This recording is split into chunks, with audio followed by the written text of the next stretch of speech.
Jesus Christ, is he gone? He's gone, finally. Jiggy, jiggy, jiggy, jiggy. Aye! This is the greatest moment of his life.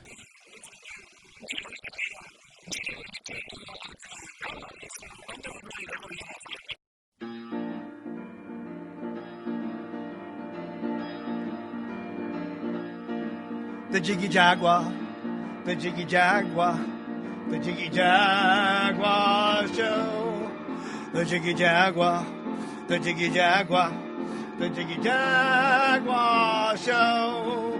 The Jiggy Jaguar, the Jiggy Jaguar, the Jiggy Jaguar show. The Jiggy Jaguar, the Jiggy Jaguar, the Jiggy Jaguar show. And you're watching freaking Jiggy Jag TV. Thank you. Good night. It is. So now I'm going to do this. I'm going to not say goodbye because we've got to get out of here. I've got somebody standing behind the camera because I've overrun it. And now if I don't do that, I'm going to get in trouble. I know you come from Kansas, but there you go. This is Adrian Paul. Glass. And this is called a beetle board. And it's a whole lot easier. You can cut it with these little things. But this is a whole lot simpler if you're doing squares or triangles or whatever you're using to cut stuff, because it's like a paper cutter glass. Makes life so much simpler. And especially it's hard to do straight lines with these unless you got a straight edge you're cutting on. But and then once you get whatever you're gonna glue together, cut out, then you just basically glue it on your base and and then it's fired. And there's 3 different levels you can fire, or 2 different levels you can fire them at. And a full fire is what all this is, and it makes a very smooth, that one is full fire, I just saw that. A very smooth, pretty much even surface. And it's 1450 degrees, sometimes up to 75. And then on a tack fire, which has a lot more texture to it, and where you can build things up, and it fires at 1250. And again, 12 hours up, 12 hours down. And I also tell my students it's kind of a crapshoot because you don't always know what's going to come out of the kiln. Because you're dealing with an unknown, kind of, and sometimes it's a success and sometimes it isn't. And I know some of the gals that make big art pieces or big plates have problems with them once in a while breaking. And so I've stuck with small plates, and I've got 1 6-inch size. I do these little ones, which I kind of like because they're good for pin trays or jewelry or whatever. And they're easy to sell. Isn't a big one. But yeah, the last session I did here, I had a little boy that wanted me to make a dinosaur, and I said, I've never made a dinosaur. So he told me all about how to do it. I got tickled. I said, I still don't know how to make a dinosaur. But he thought I should make one. But I started, and I use kind of scrap stuff, and if it's kind of rough, by the time it's fired, it smooths out. So it looks a little rough here, but then by the time you smooth it out, in the firing, these will look more like petals than they do now. And this will be a dish, so it'll be fired on and then fired again. Because you fire them once and then you put them in the molds, just like that, and then it slumps down into the mold when you fire it. And so with this one, I'm going to finish up my stem, which I had green glass out here the other day, and I had to quit, so I don't know where the green glass went here. And all I'm going to do is just line her up. And again, I just use Elmer's. And this is called frit, which is basically broken crushed glass. It comes from this size down to real fine stuff. Some of it's like powder, and they actually do make a powder one. And then the bigger pieces like these are called buffalo chips. And there's nothing to do with buffalo. And I don't know why they call them that, but and There's a lot of other things you can do. These glass beads, or glass ball, half beads, whatever, are specifically for firing. Now you see them in the craft stores and stuff, but they're not tempered to fire like this glass will. And so, but then they also make, shorts. They also make little squares, obviously, and we have circles. And I wish for the life of me I could remember what I bought them for. I bought them for something specific because there's several of them in here. And stars. It's a lot easier than trying to cut them yourself, obviously. And hugs. I've got some little bitty, I call them little dots, like polka dots. That are very tiny.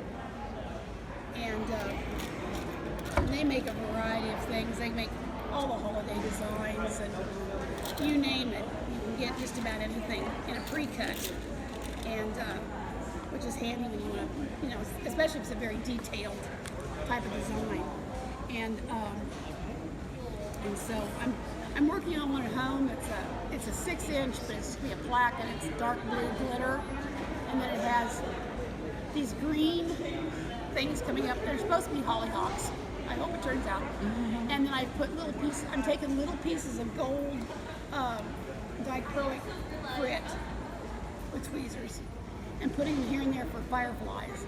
So I'm hoping it turns out. It's kind of one of those things that I dreamt it, but I'm not sure I can do it. And so I should bring it. I thought about bringing it out, but I put it away, so I decided I didn't want to do that. But first of all, I got to replace a piece of stuff I didn't glue on very well, obviously. And it looks like I left my glue bottle opening there, and I hope not. Oh, God. So where is your studio at, Cindy? I don't have a studio. My kitchen. Kitchen. Isn't that terrible? Do you have a place that you go that you're able to do this with others? Or? No, I used to teach at Hutch Rec. Okay. And they closed the art side of their stuff down. Yeah. Sold all my stuff to Derby Recreation. Turned my room into a spin room. And that hurt. That hurt bad. But so there's a group of people on Facebook that's called Central Kansas Fusers. Okay. And most of them are out of Wichita. Okay. And so we kind of just stay in touch with each other, and I haven't been able to hook up with them. They do things on, seems like it's always some weekend I'm doing something else, or they have plans.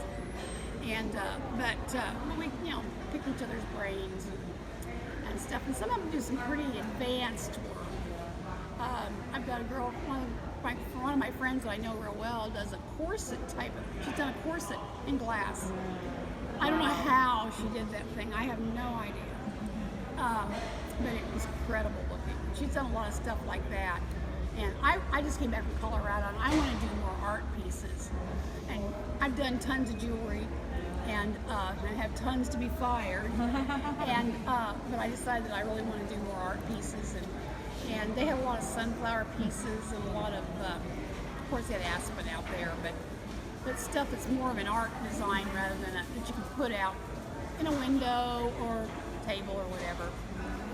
And I'd rather do something like that for a while and take a rest from all this. But so we were just in a shop in Manhattan last weekend that has a lot of the fuse, different than like a hot shop or glory hall. So I was just curious. And it's just this is what I love to work with. This is when I started out. One of my competitors, we'd go to craft shows, and she'd come out with a cookie tray full of pendants that were all alike, or all the same thing. I mean, it'd be maybe half and half, and I got real discouraged. And a friend of mine says, you know what? You spend all that time and you put your pieces together one by one. She's just cutting and going and cutting and going and cutting and going. And so they said that she says, yours is more art. And I do. I probably spend too much time making what I make. That's the way it goes. So anyway, anyhow, so I'm just going to do a stem on here. And all I'm doing is just putting a bunch of glue on where I want it. And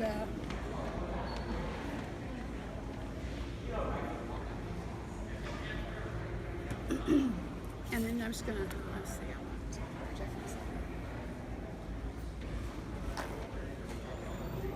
I don't throw anything away. When I empty my board, I'll save all this stuff and use it for Fred. Because I put one container I have of just this kind of stuff. And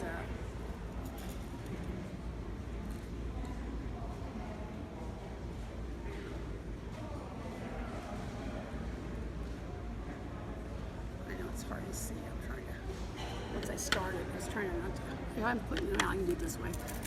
So everybody can see what's going on. And I just line them up because they'll all, excuse me, they'll all pretty much mold together when they're fired. And, you know, they're pieces now. And I kind of like this stuff because it's kind of like making her hair. It's just kind of becomes like, kind of like coloring in a way. And so,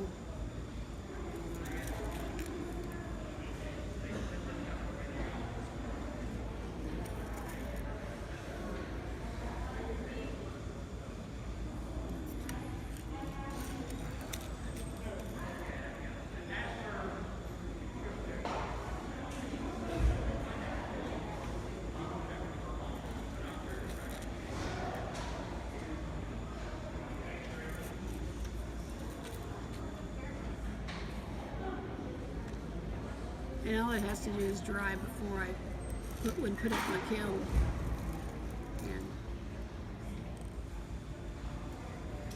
And there's a stray piece of blue. I don't want blue. Do you have a kiln in your kitchen as well? I don't where know. you I don't have one right now. Okay. But I've used friends to let me use theirs, and actually I talked to a gal here the other day that does our watercolor, and she paints on stained glass. And so she told me, she said, "You teach me, I'll fire your stuff." And that'll work. So We didn't get here on the beginning. Where did the original glass pieces come from? I cut them out. You cut them out. How? Just with now these here, Yes. the yellow I cut with a hand cutter. Okay. Now the square stuff I cut with my other cutter. This is like kind of like a paper cutter. Okay, and You it's, just zip it down and you zip cut it back. right out of glass and fuse it together. And it'd have to be fire diffused. Yeah. Obviously, but And Yeah, when you fuse yeah. it, they melt, the edges become smooth. for the most part, once in a while you get a rough one, but you can file it off. Emery boards, nail file.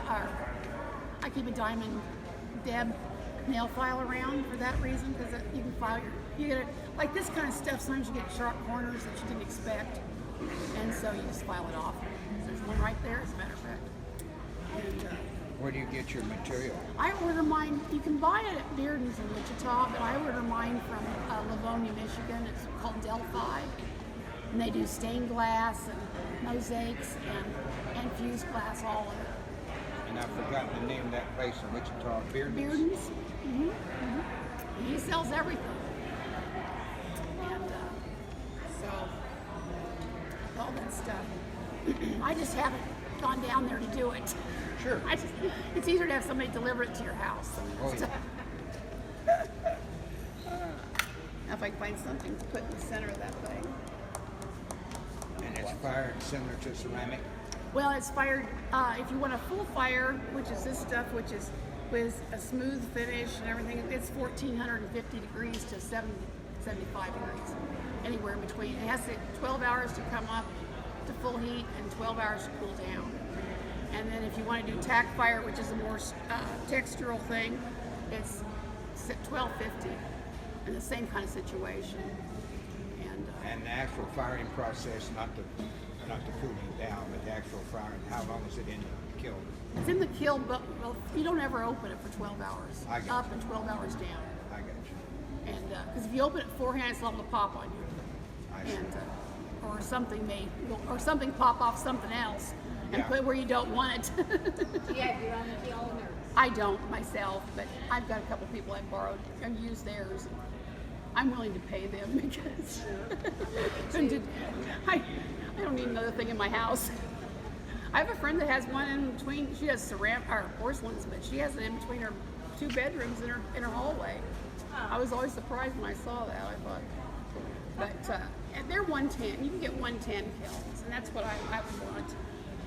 They're small. They will do. You can get one about this big around that'll do up to a 6-inch plate, and or else a lot of jewelry, which is what I do mainly is jewelry. And so, like I said, now I got to find something to use for the center of this because I have no brown. So, except if I, Is it similar to ceramics or not? somewhat, but this you have different stages.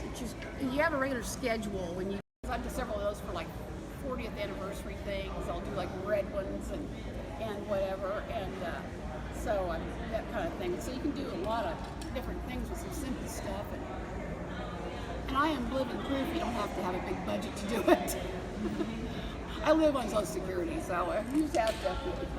But Delphi sells a lot of stuff like you can buy a bag of scrap and get a good variety. You can buy different sizes of scrap, and so you can and different stuff. So it makes it convenient for somebody who's learning out what to do. Very nice. Thank you, thank you. So when I do this, somewhere there's got to be a square in. There we go. I have a ruler along here. I can line up what I want width-wise, and this cuts usually. It's not on line. Cuts on 0. You have it lined up correctly. There we go.